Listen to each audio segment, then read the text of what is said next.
Welcome to Prime Debate. Our constitution provides for separation of powers between the judiciary, the legislature and the executive. But there have been instances when it is felt that the judiciary has crossed the line, both in its ruling and the choice of words. The judiciary, however, takes the stand that it actually only steps in areas where the executive fails despite its mandate. So is the judicial activism an overreach? Is the judiciary overstepping despite the executive perhaps being weak? Well, that's what we're going to find out on Prime Debate.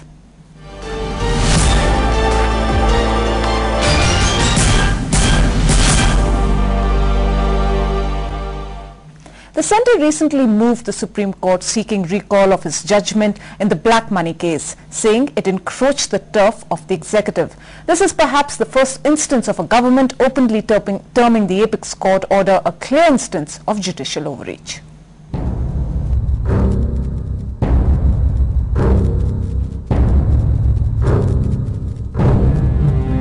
Of late, the higher judiciary has been criticised of being hyperactive, be it the striking down of the Salwa Judum, forming a special investigation team for black money probe, or even directions about distribution of food grains to make it available to the poor. The court's sensitivity to the people's rights is commendable. Judicial activism has benefited the common masses, but it surely has irked the executive. When the executive failed, as it says, the judiciary stepped in. However, in doing so, the judiciary has sometimes overstepped its mandate. Judicial activism is welcome where it has provided social justice, where it has ordered the executive to implement the laws.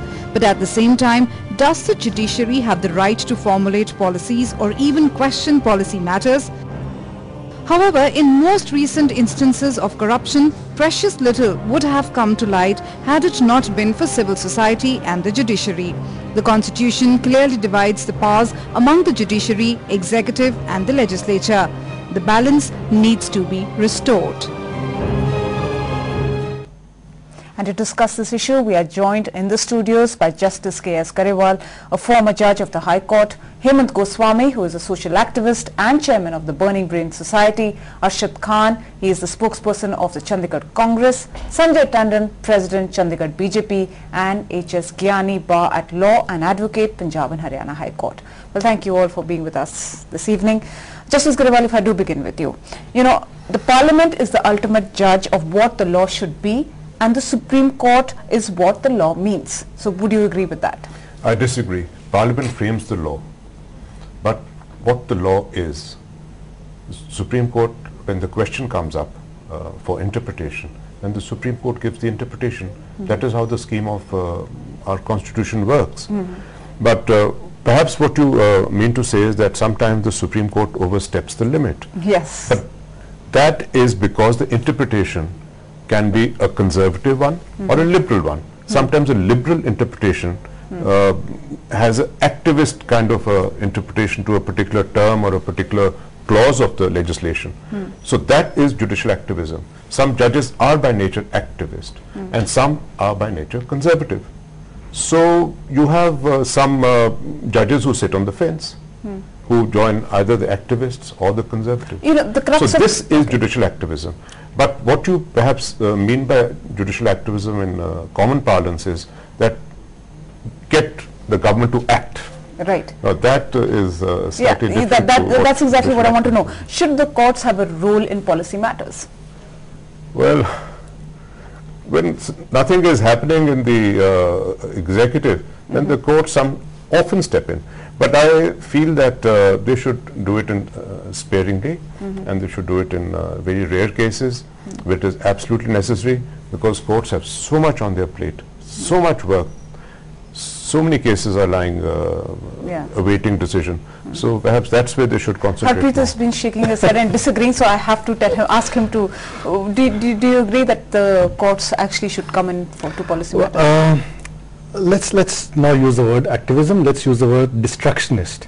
What I do believe is that courts have become destructionists. They've started destroying the rule of law.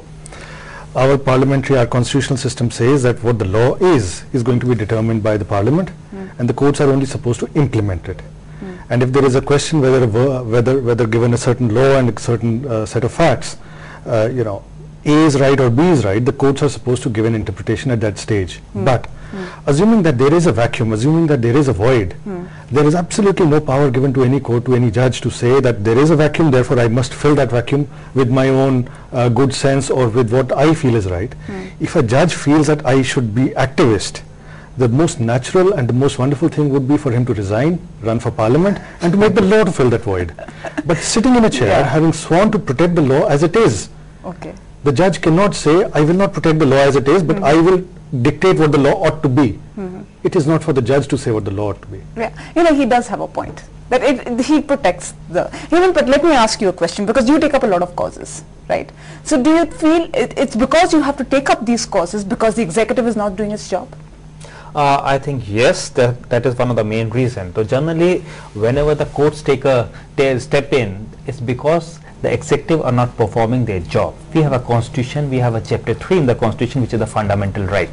The fundamental right guarantees so many things, but if you see overall the situation of the country, the fundamental right of most of the people are violated. There's a large marginalized section in the society. In India, only 3% of the people pay income tax, which means even if with all the margin, there are 90% people who are certainly outside that limit of what you say, self-sufficiency. So as a result, there has to be a voice for those people, which this void is filled by NGO, this void is filled by public spirited people, and when they go to the court and the court acts on their petition, it is called judicial activism.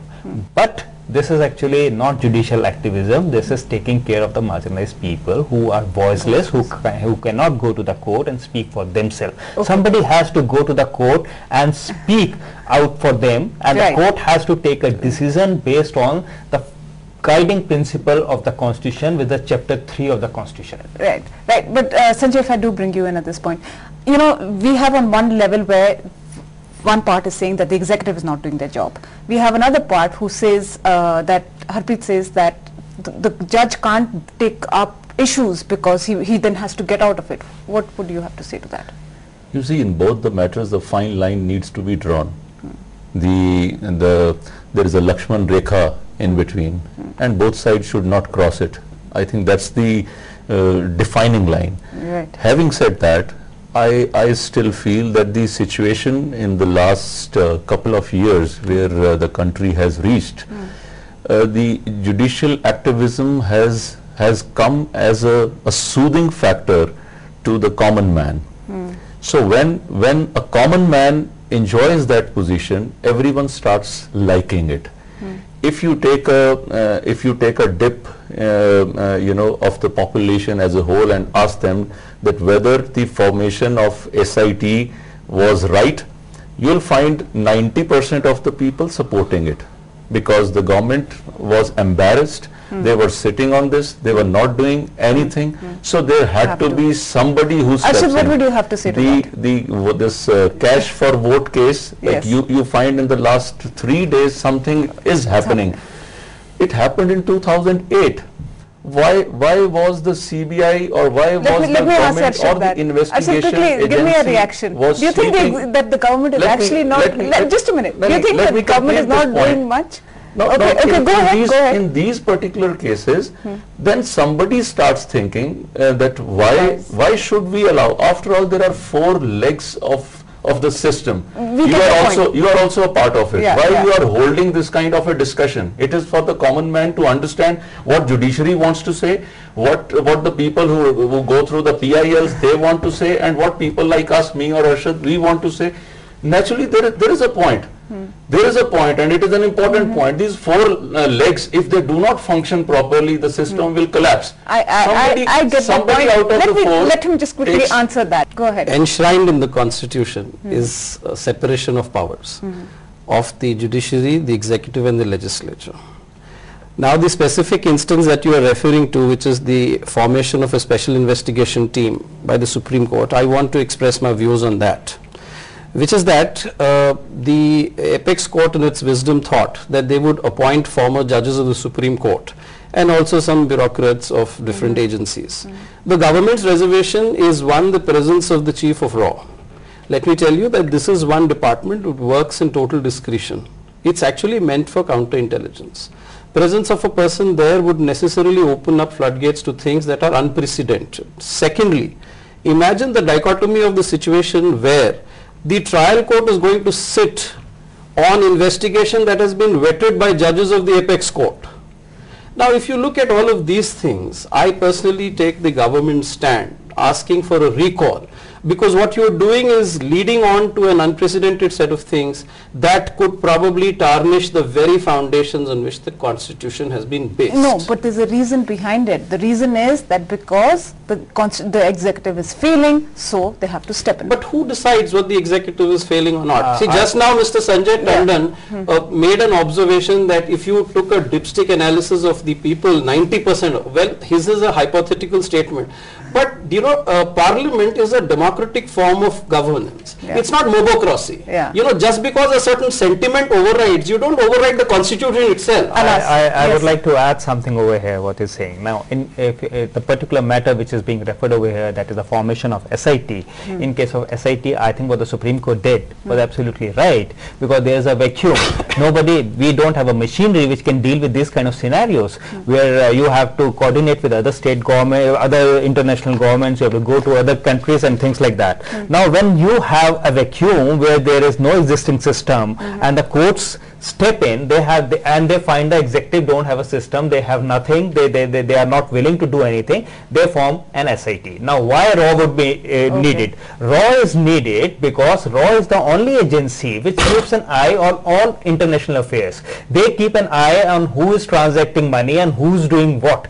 Even people who are transferring money illegally to other countries, RAW has a lot of information about that also. Right, so intelligence agencies have to be there. Let me ask Justice Grewal. Justice Grewal, who do you think would decide? Okay. Are we trying to cover up, or are we trying to get to the root of the matter? I think the Supreme Court is trying to get to the root of the matter because nobody else is bothered about it. Huge amounts of money is lying in foreign banks, but someone says, no, don't do it, we'll do it. But they're not doing anything, you see. So it's a cover up to that. I'm going to react by saying that this sets very, very dangerous precedents. What happens is when the Supreme Court takes up an issue which is very emotive and very populist, everybody praises them, saying that, well, they're doing a wonderful job, nobody else was doing it, therefore it's good they're doing it. But the Supreme Court assumes that since we've got away with this so far, so the next thing is that tomorrow morning they decide every Thursday everybody should stand on one leg and hop for half an hour. And they're going to say, well, we're going to do that because it promotes health. No, I think and they can go on. If I may say, such sweeping statements. I am. To say, hop on one leg. I can make such statements. They may not be right according to you, but I can make them anyway. My point is, your question was, then who should do it? And the answer to that is very simple, and it's in the law. If anybody cares to read, is a Parliament which should do it. The Parliament has the power to set up any number of committees. If the Parliament feels that RAW should do it, RAW will have to do it. If the Parliament feels that we have to pass any law, we have to make any treaty arrangements, they can do it. But for the Supreme Court to step in and say, well, because nobody else is doing it, we will do it, they are not the village Thanedar who says, I will fix all wrongs. Let's get Mr. Tandon, yes. I disagree with him on this point. Basically, if somebody is failing, somebody is stepping in. There is one line, like, it is like in a cricket, if one fielder has failed to field a ball, and then somebody is covering up on the other side, he throws the ball. Now there is somebody who's waiting. For 3 years, the government is not doing all the investigation agencies are within every time. because I'm going in for a break. I need a quick reaction. Let me just finish my point. Yes. You see what happened in 1970.